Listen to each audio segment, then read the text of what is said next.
안녕하십니까? 배팅 부동산 농취증은 농지위원회 이제 농지 끝인가?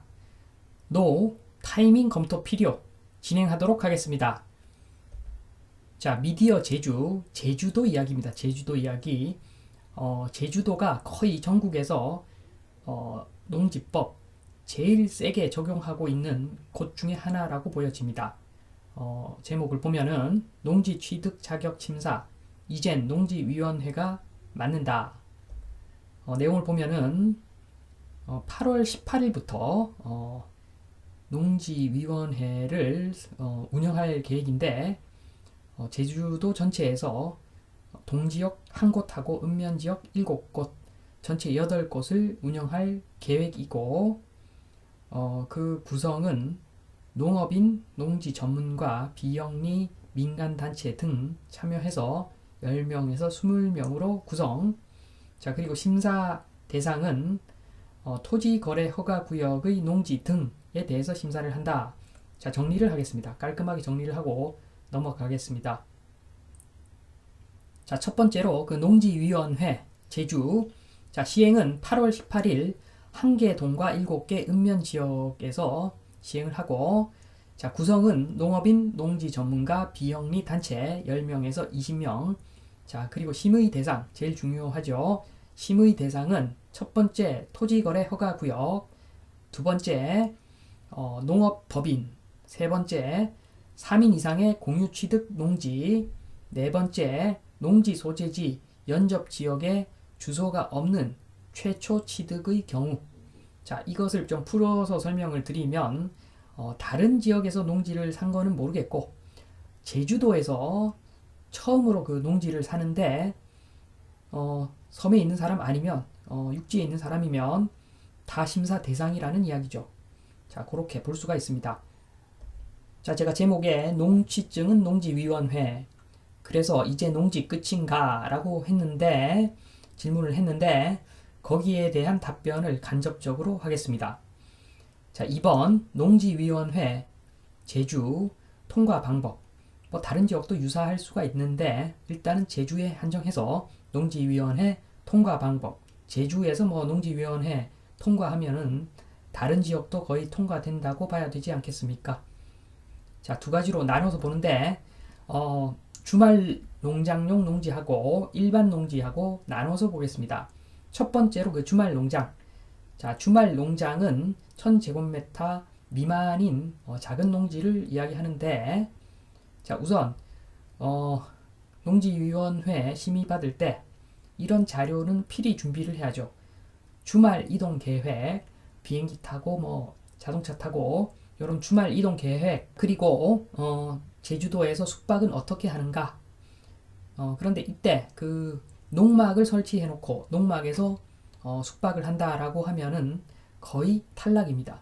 농막은 그 기본적으로 법에서는 숙식을 하면은 안 된다. 잠을 자는 그 공간이 아니라 잠시 쉬는 공간이다. 이렇게 되어 있기 때문에 숙은 안 됩니다. 숙박은 공식적으로 안 되기 때문에 그 계획서에는 농막을 제외한 다른 숙박 계획이 들어가 있어야 되는 것이고, 자, 그리고 2번 그 상기 계획에 근거한 실경작 시간을 확보해야 되겠죠. 시간표를 짜니까 실제 경작할 수 있는 시간이 몇 시간이더라, 일주일에. 그런데 지금 내가 취득하는 농지는 몇 평이더라. 자, 그래서 충분히 경작 가능하다. 뭐 이렇게 설득력 있게 자료를 만들어야 되겠죠. 자, 그런데 통과되어도 문제입니다. 주말 농장은 통과되어도 문제인 것이, 자, 월 2회는 제주에서 그 농사를 지어야 되는데 쉽지가 않죠. 월 2회 교통비도 만만치 않고, 그래서 제주 처분 명령 중에서, 제주도에 있는 그 농지 처분 명령 중에서 주말 농장 굉장히 많습니다. 자, 그래서 주말 농장은 정말 계획 잘 짜보고 실현 가능성이 있을 때 그때 주말 농장 농지를 사야 된다. 이렇게 정리하고 넘어가겠습니다. 자, 두 번째가 일반 농지인데, 일반 농지를 사면은 농업인이 되는 전제가 있는 거죠. 자, 이것은 첫 번째로 그 영농 계획을 구체적으로 준비를 해야 됩니다.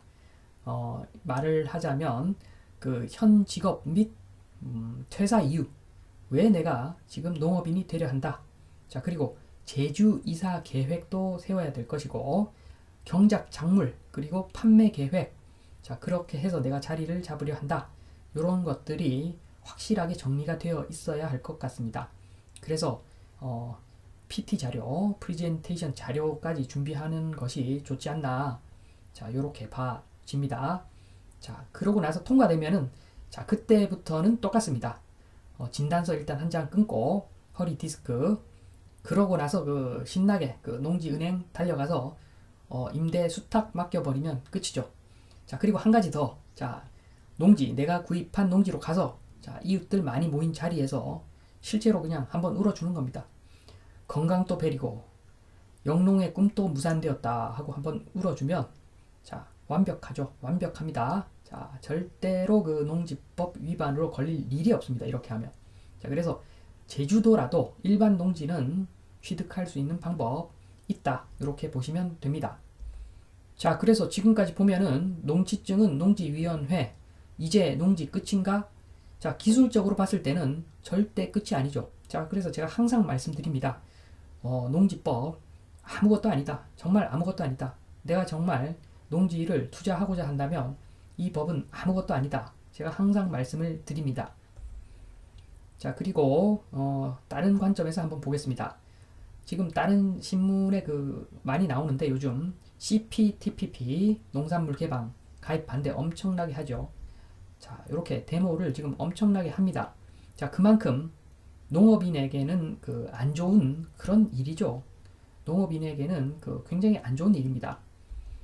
자, 그리고 다른 뉴스, 농촌은 기후재난과 전쟁 중. 우리나라 기후가 바뀌어가지고 지금 이상한 병도 한 번씩 걸린다.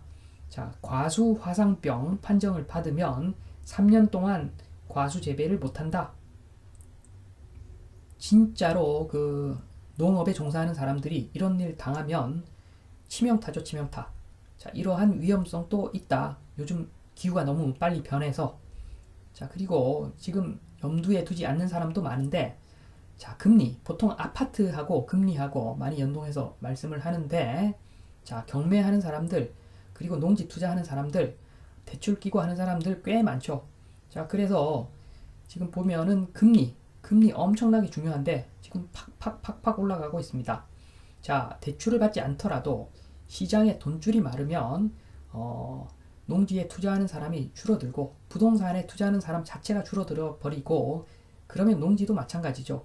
자, 그래서 내 물건을 받아줄 놈이 없다. 자, 이게 가장 큰 문제입니다. 금리가 오르면 투자 여건이 안 좋아지는 것은 자명한 일이죠. 자, 이 부분을 좀 더 보면은 지금 나눠서 보면 까만색이 금리입니다. 쭉 내려갔다가 지금 쭉 올라가는 분위기죠.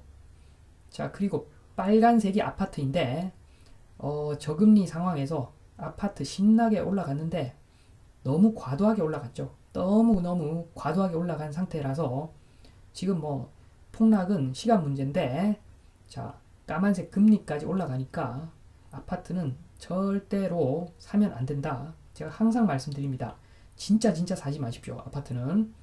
자, 그리고 두 번째로 안 좋은 것이 농지긴 농지인데, 임야든 농지든 도시에 붙어 있는 땅들, 가라 농지. 자, 농사 짓는 농지가 아니라 투자용 농지. 자, 이것도 아파트 상승하면서 같이 따라 많이 올라갔는데 요것도 만만치 않게 떨어질 것이다. 자, 그렇게 볼 수가 있고, 자, 반면에 찐농지, 투기하고는 무관한 정말 농사 짓는 농지, 이것은 급격하게 올라간 적이 없기 때문에 스물스물 물가 상승률만큼 차근차근 지금까지 올라갔기 때문에 앞으로도 차근차근 올라갈 확률이 굉장히 높다. 자, 떨어져도 거의 얼마 안 떨어질 것이다. 그래서 부동산 투자를 한다면 지금 이 시점에는 찐농지가 제일 낫겠죠. 자, 지금까지 본 거 정리 좀 하고 넘어가겠습니다. 3번, 농지 가격에 영향을 주는 요인. 자, 긍정과 부정으로 나누는데, 긍정적인 요소는, 자, 찐농지는 다른 부동산 대비 저렴하죠. 하나도 안 오른 거랑 마찬가지죠, 찐농지는. 그래서 가격적으로 메리트가 있다는 것이 무엇보다도 큰 장점입니다. 자, 그리고 지금 요즘 정부 바뀌면서 대선 공약, 정부 보조금 올라가고 있죠. 조금씩 올라가고 있는 거. 자, 이것도 긍정적인 요소긴 합니다. 자, 그리고 식량 안보 위기 터져줬죠. 그래서 농업에 대한 가치가 새롭게 부상하고 있는 상태. 자, 그래서 농지 측면에서는 긍정적인 요인들이다. 물론 식량 안보 위기는 그것 때문에 그런지 몰라도 CPTPP 가입이 확실시 되면서 조금 식량 안보 위기하고 CPTPP는 좀 상쇄되는 그런 느낌이 있다. 자, 그리고 부정으로 넘어가서 가장 큰 악재는 그 단기적으로 금리 상승이죠. 금리 상승. 금리 상승하면은 내가 돈이 있든 없든 돈이 마르는 속도가 거의 지금 8월 초 땡볕입니다. 8월 초 땡볕에 물이 증발하듯이 돈이 그렇게 빨리 마르고 있습니다.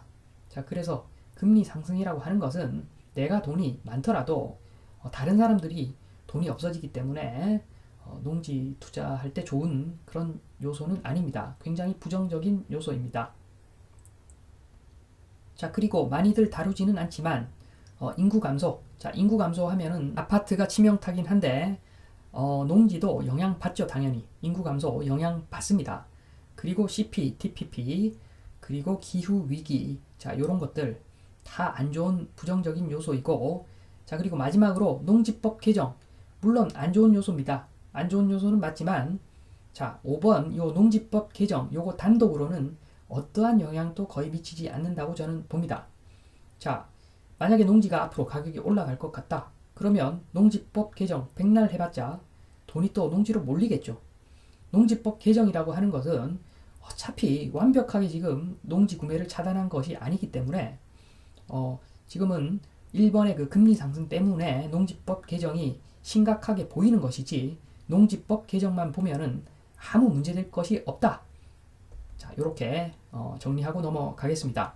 자, 결론은 첫 번째로 농지위원회 등등 농지법 개정은 그냥 무시하자. 자, 무시하고 그러나 단기적으로는 그 금리는 무섭죠. 금리는 무섭습니다. 그래서 농지법이 부각이 되는 거죠. 시중에 돈이 마른다. 그러면 내 농지를 받아줄 놈이 없다는 거죠. 그러니까 지금 덜썩 그냥 농지 샀다가 안 팔릴 수가 있는 거죠. 자, 그래서 최종적인 결론 3번 농지는 끝이 아니다. 자, 아파트는 거의 끝이다. 그러나 농지는 끝이 아니다. 그러니까 농지 주의 깊게 잘 보면서 매수 타임을 기다리자. 이런 말씀을 드리면서 이만 마치겠습니다. 감사합니다.